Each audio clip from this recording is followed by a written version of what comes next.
Hello po sa inyong lahat mga ka-crypto. Ako po si Pinoy Crypto Trader at sa video na ito ay atin pong pag-uusapan ang tungkol dito kay Bonk. Kung saan itong si Bonk ay nagtitrend daw kay Google. Sapagkat yung mga investors ay inaasahan po nila na ito ay magkakaroon ng ETP listing. Kaya ayan po ang siyang ating pag-uusapan sa video na ito. Pero bago po tayo magpatuloy ay nais ko lamang po munang bigyang linaw ang aking disclaimer kung saan ang nilalaman po ng video na ito ay hindi po ito isang financial advice. For education and information purposes lamang po ang layunin nito. Ayan, bakit nga ba nagtitrend itong si Bonk kay Google? Si Bonk ay nagtitrend dahil si Bitcoin po ay nasa presyong $68,000. Yan, umaabot na po siya sa ganito kataas na presyo. At dahil dito ay maraming mga traders ang lumilipat na po sa mga mas maliliit na coins tulad po ng mga meme coins para sa short-term gains. Bukod po rito ay inaasahan ng mga investors na makakaranas po ng breakout itong si Bonk mula sa kanyang triangle pattern na nagsimula pa nitong mismong taong 2024 base po sa technical analysis dito. Kaya, ayan, ano naman ang epekto ng OSPREY Bonk Trust? Yan, kasi inaasahan po ng karamihan na magkakaroon po itong si Bonk ng Bonk ETP sa tulong po ng OSPREY Funds. Yan, kaya dahil dito ay mas magiging madali para sa mga traditional at institutional investors na mag-invest dito kay Bonk. Ngayon ang partnership po ni Bonk sa Osprey Funds para mag-launch ng isang exchange traded product or ETP ay isa po itong malaking hakbang. Ito po ay magbibigay daan para sa mas maraming investors na makabili ng Bonk kahit na hindi pa sila ganun kapamilyar sa crypto.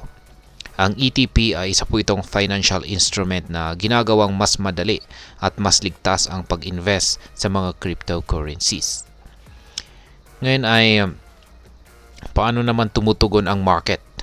Ayon po kay Crypto Market Cap, bullish ang traders po kay Bonk. Ibig sabihin ay mas marami ang naniniwala na tataas pa ang presyo nito. Ang Bollinger Band at MACD indicators sa technical analysis, ayan po, ay nagpapakita naman po ng positibong momentum. Kaya inaasahan na mas lalo pang tataas ang presyo ni Bonk sa maikling panahon. Ngayon ay ano naman ang masasabi ng mga analyst dito? Ayon po kay Ginoong Morad Mahmudov, ayan, Morad Mahmudov ay ayan po siya. Ay isa po siyang kilalang crypto analyst. Maaring pumasok na tayo sa isang meme coin super cycle kung saan ang market daw ay inaasahang mag-peak bago matapos ang taong 2025. Ang total market cap po ng mga meme coins ay lumago ng 1.7% sa nakaraang 24 oras na kung saan ay naging $65 billion na po. Ngayon ay ano naman po ang epekto nito para sa ating mga traders at investors ni Bonk.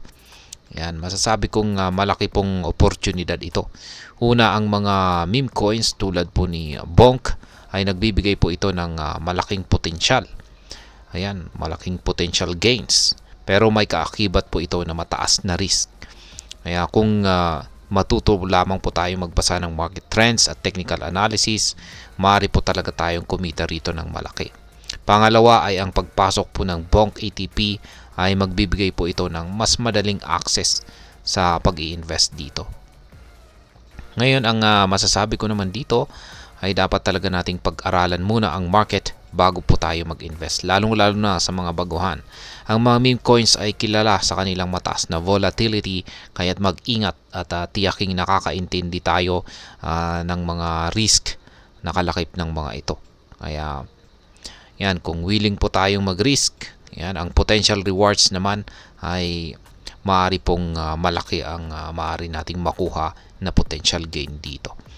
At ayan, hanggang dito na lamang po tayo sa video na ito mga ka-crypto. Sana po ay inyong nagustuhan ang aking paliwanag dito. Kung inyo po itong nagustuhan, pag-i-click lamang po ang like button nito. Para naman po sa mga bago lamang dito, kayo po ay aking inaanyayahan para mag-subscribe. Pag-click na rin po ang bell icon nito dahil ito po ang siya magsisilbing notification nito sa mga bago kong videos na akin pong ina-upload sa aking YouTube channel na ito. Marami pong salamat sa panonood, ingat po tayo lagi at God bless po sa ating lahat.